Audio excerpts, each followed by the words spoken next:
everyone, this is your girl Curvy Bree and I am back with a new video. So I have been seeing a lot of comments from people who do not have VSG surgery who asked me to go over some of the things you may need, some of the things that I recommend getting ready for your pre-op diet. So this video is going to be very short. I'm going to try to keep it less than 10 minutes. But the first things first, what I think that is very important for the pre-op diet is you definitely need to be prepared. I think that it's best for you to, first things first, start buying your shakes in bulk. Depending on what your surgeon suggests.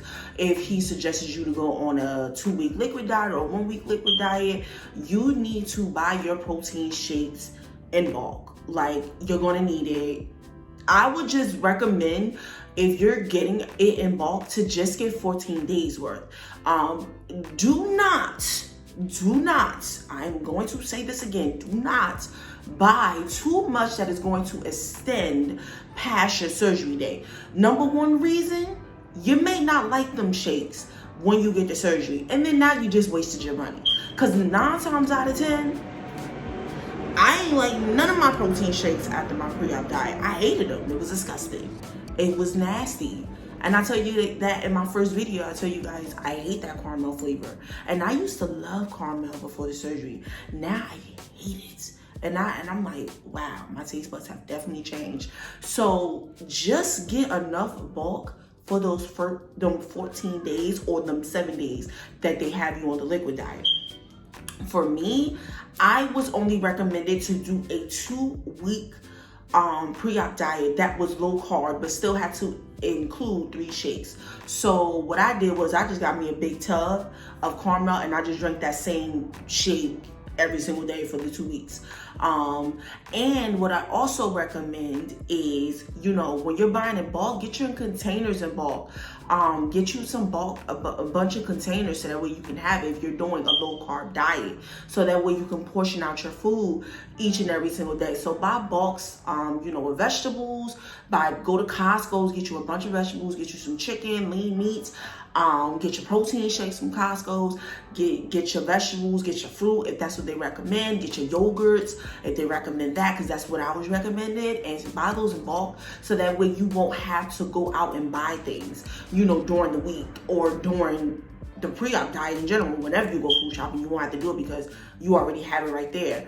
I do recommend you going, if you're doing the low carb diet, to buy your but I suggest buying frozen vegetables, just so you won't have to keep running back and forth to the supermarket, because I know that vegetables kind of go bad, the fresh ones. But if you want to go get fresh, go get fresh. But I highly recommend frozen, because at least it's frozen. You can use it whenever. You can make a small amount, you can make a big amount. It's in the freezer. It's not really going bad. You got a mad time to eat it. And then plus, once you start going into your different stages, you'll have that frozen vegetables and that frozen food for later that you can use during that time.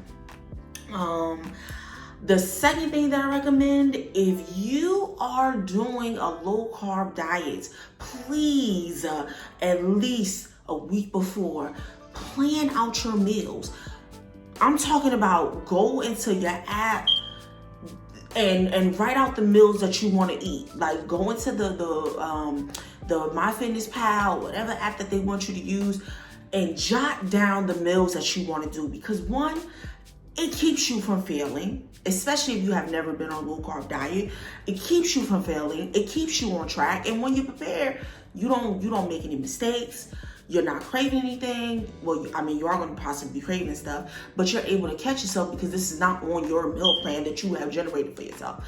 Create yourself a meal plan. If you're doing shakes, create that shake plan that, okay, I'm going to have my caramel shake for breakfast. I'm going to have my Gatorade in between. I'm going to have my second shake, which is a strawberry shake. And then I'm going to have my vanilla shake for dinner. And then in between, I'm going to have my Jell-O. Just plan out your day, plan out your 2 weeks ahead of time, so when you're already in line and ready to go for your pre-op diet. So definitely do your meal plan. And before you start the diet, meal prep. Before you start it, lay out your shakes. Lay out your shakes. This is day 1, this is day 2, this is day 3, this is day 4. Lay out your meals. If you're doing low carb, this is day 1, this is day 2, this is day 3. Because then you're able to, this is what I'm supposed to eat, that's it. This is what I'm supposed to eat, that's it. So you're able to do that too. Number 3, I suggest you start the pre-op diet at least 2 weeks before, at least. I know for me, I had no choice but to start my pre-op diet before because I was diagnosed with a stomach infection, so I had to. For me personally, they told me I didn't have to eat clean, but I'm like, you know what? I'm eating clean. I'm eating all my fruits and vegetables. I'm eating low carb just to clean out my system while I'm on antibiotics. But if that's not your case, I do recommend you starting it early. Don't listen to me if you feel as though you don't want to start it early. I just think it's best to start it early, at least 2 weeks prior, because, you know, as you're making those small changes, you're adding in 1 shake here, another shake here, 2 shakes a day for the next week. You're starting to train your body and your mind that, you know, I can do this. I'm slowing down my cravings. You know, so when you do get to that pre-op diet, you don't crave as much food. You don't feel like I'm failing, I want bad stuff. You're not feeling that way because you already started ahead of time. So I do recommend you starting that pre-op a little bit earlier. Just please, even if it's a couple of days, just please. But do talk to your surgeon, talk to your nutritionist about it, because like I said, I'm only telling you guys what I think you should do. I am not a professional, okay? I don't do anything in the medical field, so just consult with your doctor. But I know for me, and maybe your nutritionist may tell you this, because I know my nutritionist told me this, that I had to start anyway when I first went to my first nutrition visit. I was supposed to be eating healthy, but I didn't. I'm just being honest. I didn't. Okay, actually gained some weight. But you know, it was suggested to start early. So, you know, what I'm saying is not wrong. So I just feel like, you know, slow down on the eating bad and then, you know, get it together. Get it together the 2 weeks before. I got interrupted by a phone call, but I'm back. The 4th thing that I recommend is do not pay attention to the scale. I recommend this for 2 reasons. 2 reasons only. Number 1 is because I feel as though it starts to discourage the person, and it may make you want to back out from getting the surgery. Because if you're on a scale almost every single day and you're not seeing the pounds come off like everyone else, that's why I tell you, do not compare yourself to other people. You may get upset and you may binge eat, and that can affect your chances of even getting the surgery. And then when you get on the operating table, your liver is not small enough. So I do recommend stand away from the scale. Do not get on it. It may discourage you. It may discourage you. And if you're like me, who gets triggered by weight and you don't see the pounds going off and then you get frustrated and then you want to go binge eat more, stay away from the scale, please. Stay away from it. Stay away from it, please. You do not want to mess up your chances of getting surgery and then you mess up during your pre-op diet. Stay away from the scale. Another reason why I say stay away from the scale, why are you monitoring your weight so early? Then when you don't see the pounds going off, then you already putting yourself in that mental state of depression possibly because you're not seeing the pounds come off. I knew when I was on my low carb diet, I wasn't dropping weight like people that was on a liquid diet, dropping 20 pounds in 2 weeks. I lost 5 pounds. So imagine me comparing myself to those people during that time. Why am I not losing weight fast enough?